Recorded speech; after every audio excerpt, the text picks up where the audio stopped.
Et salut à tous les amis, c'est CryptoPartage, c'est un plaisir de vous retrouver pour la vidéo d'analyse du 23 février 2021. Et comme vous pouvez le constater, de toute façon je pense que vous l'avez déjà vu ce matin sur vos portefeuilles en vous réveillant, c'est la panique sur le marché crypto. Bitcoin a corrigé de plus de 15% pour venir chercher les 47 000 dollars, même il est descendu un peu plus bas, on va voir ça sur les graphiques dans quelques instants.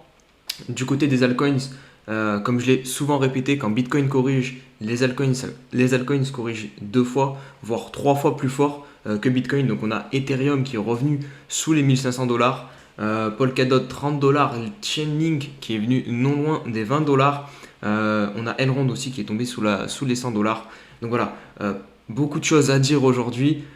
Surtout, ne paniquez pas pour tous les débutants. Ce n'est pas la fin du bull run, je le dis directement. Juste avant de passer aux news, n'oubliez pas le petit pouce bleu, le petit commentaire qui soutient la chaîne et l'abonnement pour les nouveaux. Et d'ailleurs, pour tous les nouveaux, n'hésitez pas à nous rejoindre sur le Discord. On est pas mal de personnes un peu plus expérimentées, si je puis dire. Du coup, on panique moins et on essaie vraiment de rassurer tous les débutants qui, je sais, galèrent beaucoup dans cette période parce que c'est très spécial de voir des baisses et voir son portefeuille baisser aussi rapidement.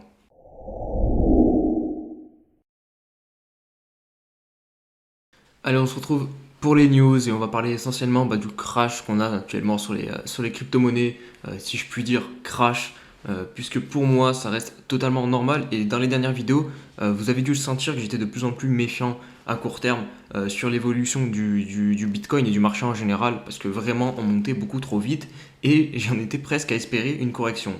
Donc là, je vais pas dire que je suis content qu'on prenne moins 30%, parce qu'évidemment il y a des personnes qui sont en train de souffrir actuellement, et notamment tous les débutants qui sont, je le sais, rentrés sans aucun plan sur Bitcoin. Ils sont rentrés à Bitcoin à 57 000 dollars par exemple, juste parce ils ont entendu Bitcoin à la télé, ou ils ont FOMO tout simplement. Et ça, c'est très compliqué à vivre derrière quand vous prenez un moins 30% et que vous avez l'impression un peu que votre monde s'écroule.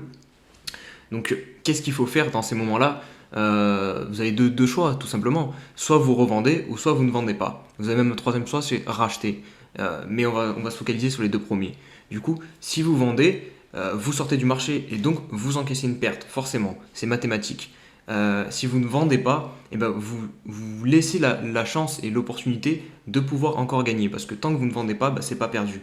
Après, normalement, vous auriez dû définir en fait en amont, avant de rentrer sur le marché crypto, si la somme que vous investissez, si vous étiez prêt à la perdre en totalité, si vous étiez prêt à la perdre à 50% et après vous retirez. C'est pour ça que je vous dis tout le temps, il faut avoir un plan. Donc c'est vraiment ce qui va vous permettre de faire la différence à l'avenir. Là, il va falloir apprendre de ces leçons. Et du coup, la prochaine fois vous rentrez, vous investissez de l'argent, vous mettez un plan clair et net. Parce que là, vous allez agir sous le coup de l'émotion et il n'y a rien de pire. D'autant plus que si on se prend un petit peu de recul, et c'est toujours ce qu'il faut faire quand on investit sur du moyen long terme, ça sert à rien de regarder les graphiques en H4, en H1 ou même en daily, c'est des unités de temps un peu trop courtes. Donc prenez du recul, et là si on prend du recul sur Bitcoin, en 3 mois, Bitcoin a pris 200%, et là il a seulement perdu 20%. Donc il n'y a pas de quoi s'inquiéter, c'est normal, il faut corriger un petit peu. On montait beaucoup trop verticalement ces derniers temps, et je vous l'avais dit, on ne pouvait pas continuer comme ça, c'était pas sain.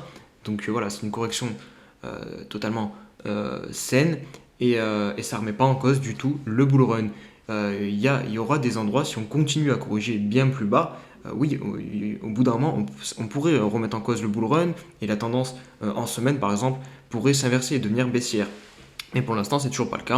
On est toujours en tendance haussière. Et je vais vous montrer ceci dans quelques instants, là tout de suite, sur les graphiques.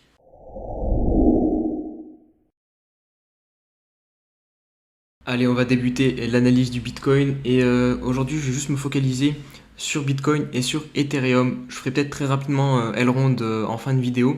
Mais vraiment, je vais faire une grosse analyse sur le Bitcoin et sur l'Ether, qui sont du coup les deux plus grosses monnaies, crypto-monnaies. Et de toute façon, le marché est drivé par Bitcoin, surtout dans les phases de correction. Donc voilà, mes explications vous pourrez les transposer sur vos altcoins, puisque de toute façon, si Bitcoin continue à corriger, les altcoins, la plupart des altcoins vont continuer à corriger.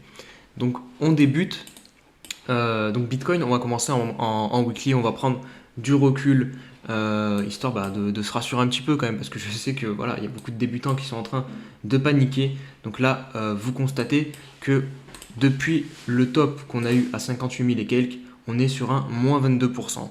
Donc c'est quelque chose, ça peut faire mal au portefeuille, mais c'est pas une hausse surnaturelle, j'ai envie de dire, qui sort du commun, puisque déjà, regardez, si on se place en janvier, on a une baisse de 32%. Donc il y a à peine un mois, on avait eu une baisse de 32%. Donc c'est possible, et ça ne nous a pas empêché derrière de repartir.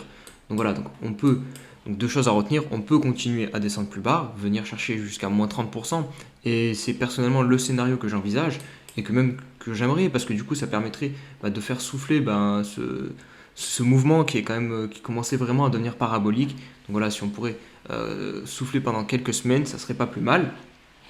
Au niveau du RSI, on voit que on est en train de descendre, on est en train de revenir chercher la zone de 70 et c'est pas plus mal parce que regardez ce qu'on a fait lors du bull run de 2017, on n'est pas resté en surachat pendant tout le bull run en weekly. On est venu très souvent rechercher sous le niveau des 70.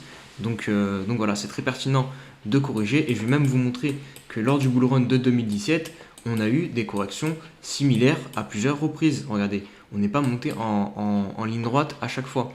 Là, on a eu quasiment 39% de baisse. Là, on a eu presque 40% de baisse. Et ici, on a eu 30% de baisse. Donc vous voyez, ça ne remet pas du tout en cause le bull run. C'est juste une correction habituelle, normale dans un marché. Il y a des prises de profit à un moment de certaines personnes. Et ça fait directement un vent de panique derrière. Puisqu'en fait, on n'a pas travaillé de support. Vu qu'on monte tellement rapidement, on ne travaille pas de support. Et du coup, on s'enfonce un peu comme dans du gruyère, on transperce et on va très vite chercher des niveaux plus bas. Donc voilà. Allez, on poursuit avec du daily rapidement pour constater qu'on avait ce canal ascendant qu'on tenait depuis un bon petit moment, depuis mi-janvier, avec cette oblique au milieu qui séparait le canal en deux. Et actuellement, on est en train du coup de transpercer les deux canaux. Cependant, tant qu'on ne... Là, parce que là, du coup, la bougie n'est pas clôturée, elle se clôture ce soir à 1h et ça va être très important de regarder où on clôture parce que si jamais on clôture au-dessus de cette oblique, ça voudrait dire qu'on ne perd pas le canal et ça serait plutôt bon signe pour une reprise haussière à court terme. Ça voudrait dire que ce support fait effet. Donc voilà, il va falloir surveiller cette clôture daily et clairement on peut vraiment venir remonter au niveau des 50 000 dollars parce que comme vous avez pu le constater, la volatilité est vraiment à son maximum et ça serait pas déconnant qu'on revienne du coup chercher l'oblique ici. Après, on peut évidemment descendre plus bas et c'est, je pense, le scénario que je privilégie avec notamment la zone des 40 000 dollars ici qui est vraiment la dernière résistance qu'on avait connue réellement sur Bitcoin ici, puisqu'on avait buté pas mal de fois, on avait rebuté là et puis on l'avait percé derrière, c'était clairement un breakout pour venir chercher les 58 000 dollars. Donc potentiellement un pullback sur ce support-ci, c'est le scénario que j'envisage du coup à court terme. Allez, et on se retrouve sur Ethereum pour constater les dégâts aussi qui sont quand même pas mal, hein, puisque regardez, on vient de perdre 33% déjà sur l'Ether et ça je vous le dis à chaque fois, quand Bitcoin corrige, les altcoins ça corrige plus fort, donc là on est sur déjà un moins 33% sur Ethereum et on arrive sur un niveau clé qui est l'ancien ATH de 2017, donc là clairement il ne va pas falloir le perdre. Sinon, ça va pas sentir très bon, déjà que ça sent pas très bon. Après, sur du long terme, c'est pareil, hein, il faut bien prendre avec des pincettes ce que je dis là. Quand je dis ça, c'est au niveau du court terme que ça va pas sentir bon. Mais sur du long terme, la tendance d'Ethereum est toujours très haussière. Voilà, il n'y a pas de retournement de tendance. Donc il n'y a pas de quoi paniquer. Et là pour moi, c'est un très bon endroit pour tous ceux qui voulaient attendre une correction sur le marché des crypto-monnaies pour rentrer. Là vraiment pour payer Ethereum, c'est vraiment un bel endroit pour moi, puisqu'on est sur l'ancien niveau de 2017, qui plus est, on vient de faire un moins 33%, donc vraiment c'est intéressant. Si on se met rapidement sur du daily, voilà. Et ça, en plus, je voulais partager hier ou avant-hier cette figure. Je l'avais dit qu'il y avait de grandes chances qu'on la casse par le bas et du coup, derrière, on dégonfle et on corrige très fortement. Là, on constate qu'on revient sur ce fameux niveau des 1450 $ qui va être très pertinent. Il va falloir clôturer ce soir au-dessus de cette résistance pour moi. Ça va être très important parce que sinon on pourrait venir rechercher bien plus bas. J'ai même pas envie, ouais, je dirais le niveau des 1000 $. Donc on pourrait venir chercher directement plus bas qu'on avait travaillé au début. Donc voilà. Mais pour l'instant, on se focalise sur ce niveau-là des 1450 $ qu'il va falloir regarder. Si on se met rapidement en H4, pareil, on constate que du coup on est venu chercher, j'ai prolongé volontairement du coup cette résistance qu'on avait travaillé longtemps avant de la casser, de lancer un ATH, et regardez, on est vraiment pile poil dessus en train de la travailler. Donc voilà, à surveiller si on va réussir à se construire sur ce support et repartir déjà sur Ethereum. Allez, on se retrouve sur Elrond pour conclure cette vidéo, parce que Elrond c'est un véritable carnage au niveau du court terme, ce qu'il est en train de nous faire, et en même temps c'était prévisible aussi, puisque vraiment on avait abusé sur la hausse en termes de rapidité et de pourcentage gagné. On est venu chercher les 217 $, et là la correction nous a amené à 90, donc on est sur un moins 50% à court terme en l'espace de quelques jours. Donc voilà, c'est très violent, et toutes les personnes qui sont rentrées ici, c'est compliqué pour vous, je le sais, mais tant que vous ne vendez pas, c'est pas perdu.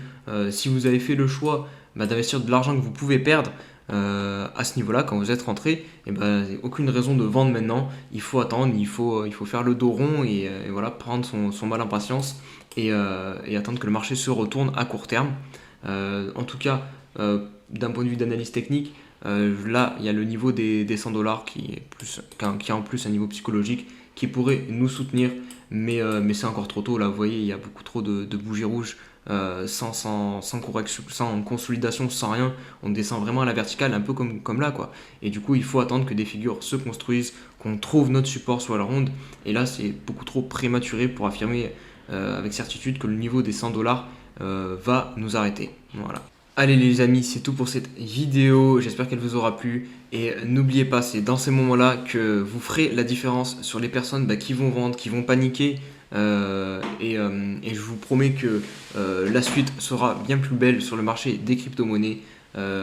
Après, je n'ai pas de boule de cristal, voilà, j'ai des certitudes d'un point de vue de l'analyse technique. Tant qu'on ne se retourne pas, comme je vous l'ai dit, sur Bitcoin, la tendance long terme elle est haussière.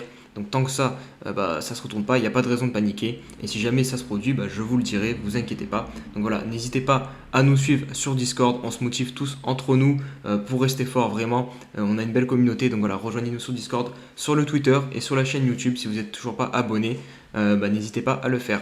On se dit à demain pour une nouvelle vidéo. Allez, ciao ciao.